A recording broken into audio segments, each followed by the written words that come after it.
welcome to Just Josh Draws. I am, of course, Just Josh, and today we're going to be continuing our Legends Retold series by exploring one of the most iconic of Grimm's fairy tales. Today, we're going to be retelling the story of Little Red Riding Hood with a bit of a Norse mythology twist. So I'm really excited to show you guys what I came up with, so let's go ahead and get started. When drawing a character like Little Red Riding Hood, the first thought that came to my mind was, where else can we put the character? I kind of delved deeper into like the Viking Age. In regards to the narrative for the story that I wanted to set up, essentially in my storyline, Little Red is training to be a shield maiden.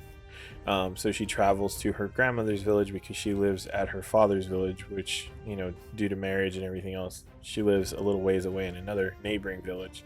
And that was how they established peace back in the day. So she goes to train to become a shield maiden with her grandmother.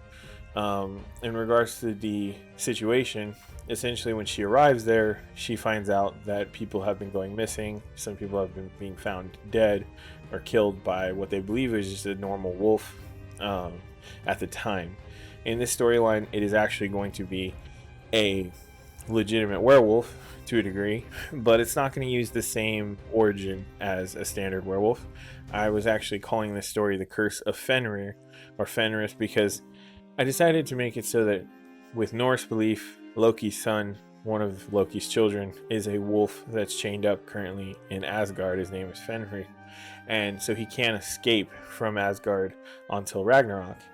In my storyline, I kind of wanted him to have found a way to send his abilities and consciousness to essentially take over their body so that he could kind of navigate the world. Essentially, it's a curse.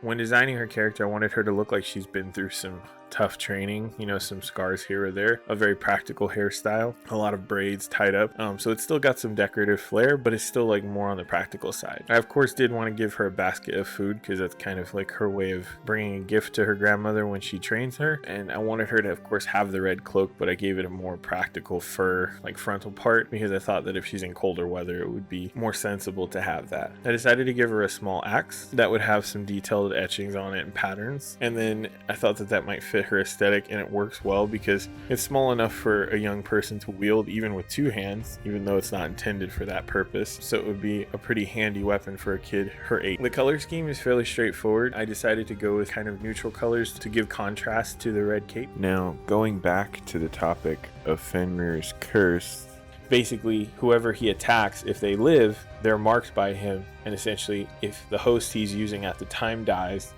he would move on to the next host, which is the next person that he had attacked in line. So in this storyline, unfortunately that person is Granny, and she is unaware of this.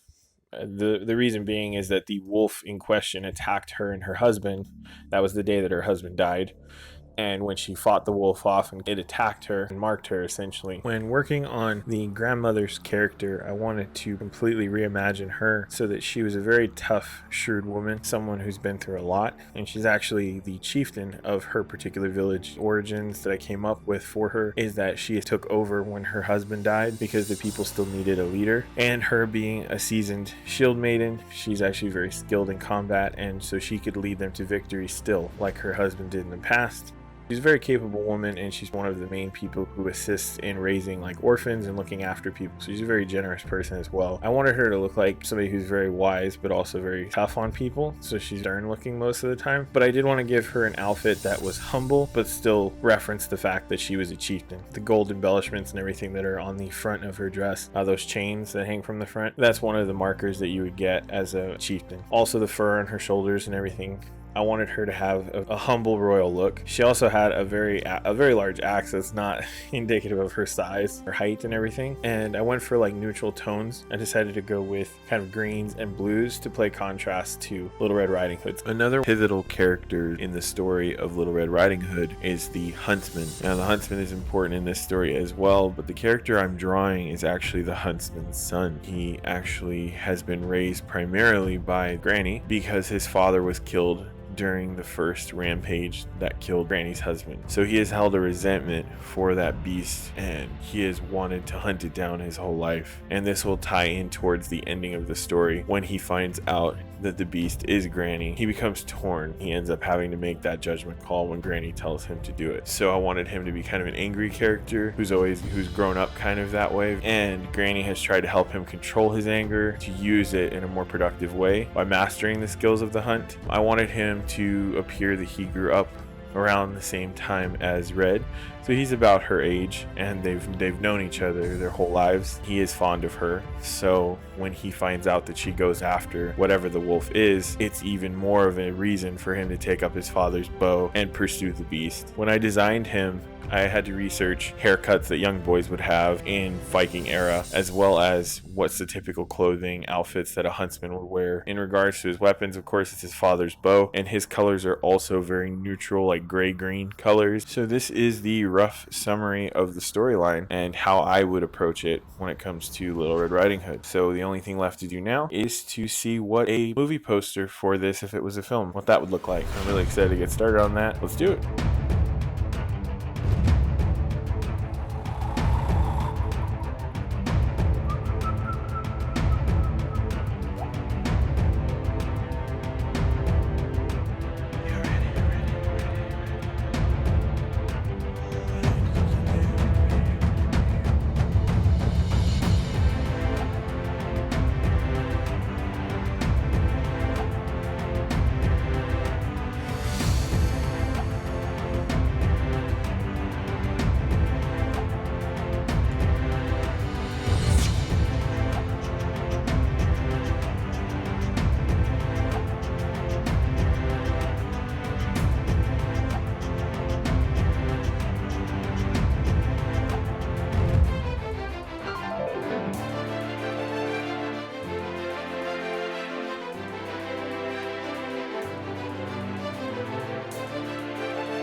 Hope you guys enjoyed my take on these characters.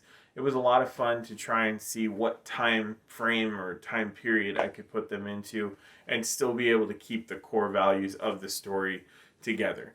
I really hope you guys enjoyed just the process, seeing the design from start to finish of the characters and the poster. I love making the little fake movie posters for them. If you guys really like those, definitely go ahead and comment below, and I'll put them up on my shop as a print if you guys actually enjoy them enough to want to have one. I also make t-shirts, and they're going to also list it on my website. The link and everything's going to be in my description. Really appreciate it. If you guys want to support the channel, that's another great way to do that. So if you guys got value out of this, you enjoyed it, I'd really appreciate it. That thumbs up, and if you guys could subscribe to the channel for future videos, as well as hitting that notification bell so you guys will be notified anytime that I post a new video. Comment below, that really helps as well. I want to explore a ton of different stories, and I even want to do tutorials on drawing and tutorials on just original character design as well. Other than that, I really want to thank you guys so much for watching, and until next time, keep creating, guys.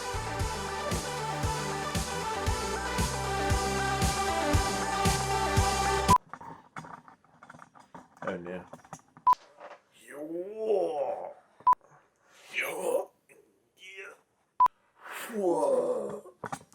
Okay, too many. Phone blackout. Phoneception. It's so late. I'm so tired. So tired.